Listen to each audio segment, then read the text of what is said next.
Is the suffering comparable? Like when you're riding GC in the Tour de France and, the podium guys are really turning the screw and you're top 10 in GCs in the balance, those key moments on the Alpine or Pyrenean climbs where you have to go to that hurt locker.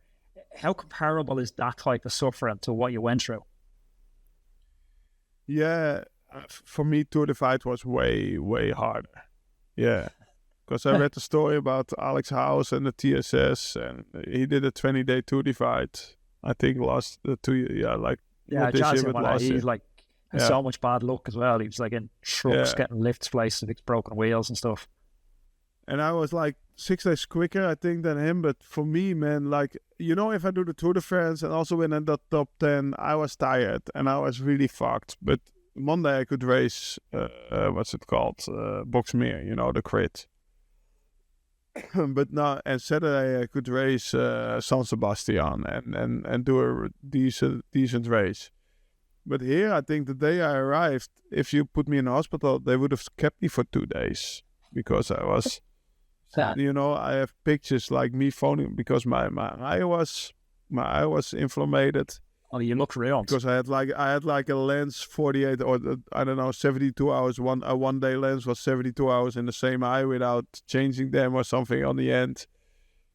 And I could only cry and my face was puffy and I was dehydrated and I could only be in my bed and every turn I felt every bone in my body.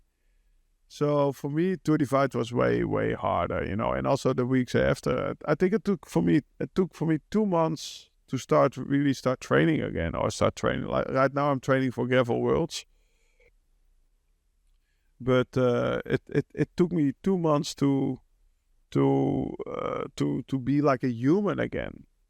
I don't know if this example is appropriate in this podcast, but my first son, he's born April 19, and he was made in Paris the year before after the Tour de France.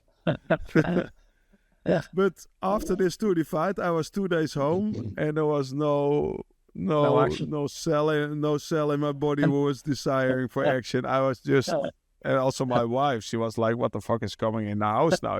Like this guy is like crazy. I was only in my chair and I was like grumpy in the chair because I was painful and I knew I had to leave for the Tour de France within 2 days. I had to pack and there was like no action at all, So that's also maybe a thing to consider, if you do Tour de Fight in order to be fast.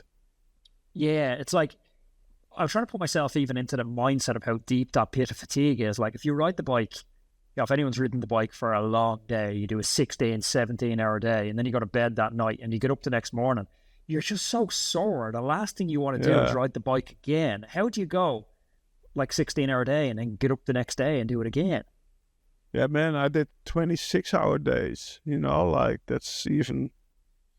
Like the third day, actually there was still the second day because I left at 11 p.m. and I arrived the next day, so 21 a.m. on the hotel, so... And then, there's no option about, my dad, when I was standing still, my dad used to say, you're not come where you want to be. At the end, you need to be in New Mexico, touching the gate or touching the wall or what's it there? Touching the fence. At the end, that's the place you have to go. And when you're standing still or laid down for another hour, you're not coming there, so you have to. But man, things are harsh over there, and also the thing what also got to me the most. So besides the physical pain, was also the always existing self-guilt. Like if I would wake up and I would leave, it would be typically take me 35-40 minutes, in breakfast, and I need to pick my bike and put all the stuff back on the bike and then put my clothes on and then put the wahoo on and then get the route and blah, blah, blah. It would take me 40 minutes, 35. And then I was like, oh, fuck. I spoke to Lachlan and he did it in 15 or 20 minutes, he always said. And then from arriving in the hotel, he was like, I had my small backpack like Lachlan. I would go to a gas station, buy a lot of shit for the night, also for the next morning for breakfast. And then also for the first few hours on the bike. And then it would take from checking in the hotel and it's a shower. And I need to phone with my wife a little bit, or because it was morning already in the Netherlands, and make a little movie for the company. It would also take too long. Like, it would always take too long. So I was always in a hurry and I was always talking self-guilt to me. And then after 5 days, I stopped because I phoned with Stefan and Thomas Dekker at a breakfast place somewhere in, what was it called? Somewhere in a ski town, very, very cold. And I was like, man, I'm done with all the hurrying all day long. I'm hurrying, and it's never fast enough. And out of the 18 hours you're awake, you need to be on the bike for 17 hours or 17.5 hours, and always bam. And I couldn't handle that anymore, that stress. So then I slowed down a little bit, yeah. But the ultras are almost divided into two groups, aren't they? Because you have these crazy ones, which are, 12, 14 days plus. But then the smaller ones like Badlands, like I've chatted to, Leo Wilcox and Rob Britton, who've both won Badlands. And like Rob's preparation for Badlands when he won it, he done a full distance race recce back home on Vancouver Island. And then he was sleeping he took 3 4-minute naps in his race recce. And he's like, no, that's not long enough. I don't feel refreshed enough. So then he went into the race and he took 2 7-minute naps for I remember. the full race. He told me the story too, but I raced him in Colombia this year. He got second. I think I was like 45 minutes in front of him. That was like a real race till the end because it was and also I told him like I'm going to do it Tour Divide style here, so I take 2 hotels and I try to sleep longer.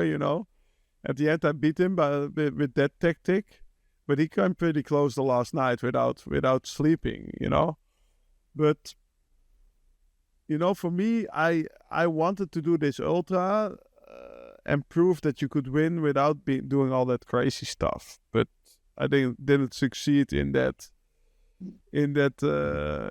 goal. But because, first of all, I wanted to sleep 6 hours a night, and then the second night I couldn't sleep. It was the second night because I lost my lamp, I lost my gloves, so I went to bed at 8:15. I woke up at 9:45 again, like 90 minutes later, and then I started to think, fuck, how should I manage these problems, with my lights, with my gloves, and I need to sleep. And then I just get out of bed. I started at 11 a.m. Or 11 p.m., I mean. So after like a 16-hour day, I did a 90-minute sleep and I started again. And then in the whole night from 11 a.m. till 5 a.m. it starts going light, I think. So the whole night, the second half of that night, I was seeing, the trees were like people and maybe houses. So I went to sleep in my BV for like 15 minutes at 7:30 in the morning, I remember. And then that was exactly what I didn't want to do, like one of those guys hallucinating on the bike. Yeah. And then I remember at 5 p.m. I arrived in Lincoln, which was basically the place I wanted to stay for a sleep. But then I was like, yeah, man, it's 5 p.m. It starts to snow tonight. So, and because I was at 5 p.m., because I started at 11 p.m. the night before, I started way earlier than I was thinking I would start. I said, yeah, maybe I can continue to Helena, because Helena, it will take me maybe 6 hours from here, like 100K. So I would be there at 11 p.m. And it started to snow and I was late and I crashed a few times in the downhill. I came there at 1 p.m. or 1 a.m. in the hotel. And I remember I arrived in Helena and it's like 100,000 people town. So street lights, advertisement, lights, a typical US town, and I remember suddenly out of the forest I came into a big town, big roads, and I was like, man, I was totally hallucinating, like I was in a carnival. in a carnival parade, you know, like in a big parade. And in front of me was Aladdin on his carpet. I was looking to the lights. I was like, yeah, I was like hitting myself in the face. Man, I'm not seeing all this stuff. I'm just imagining all this stuff. And that was exactly what I didn't want to do beforehand. And on day 3, I was there already, you know, so that pissed me off basically about myself. And then I started to realize, okay, I need to really sleep. And then, of course, I had the best night of my life from 11 till 7 a.m., I think, because I was so tired, you know, I was just gone. But then I also needed to slow it down because I wanted to do it in a kind of healthy way. But still, I was tired for 2 months after the race. Rob, man, I know how serious you take your health and fitness. If you're looking for a powerful ally to support you on this journey, look no further than Huel. Huel is perfect for athletes that don't have time to cook and prepare food before a training session. It's convenient, nutritious fuel at your fingertips, ensuring you hit your daily fueling needs for your session. Huel Ready to Drink has over 26 essential vitamins and minerals in every single bottle. Plus, it's made from all natural ingredients. There's 8 mouth-watering flavours. Iced coffee is absolutely class. To get your hands on Huel Ready to Drink and get it delivered directly to your home, go to huel.com/roadman. The details are in the description below. If you enjoyed this conversation, please click up here. There's another video I know that you're absolutely going to love. And click over here and subscribe to the channel so you don't miss any of our amazing upcoming guests.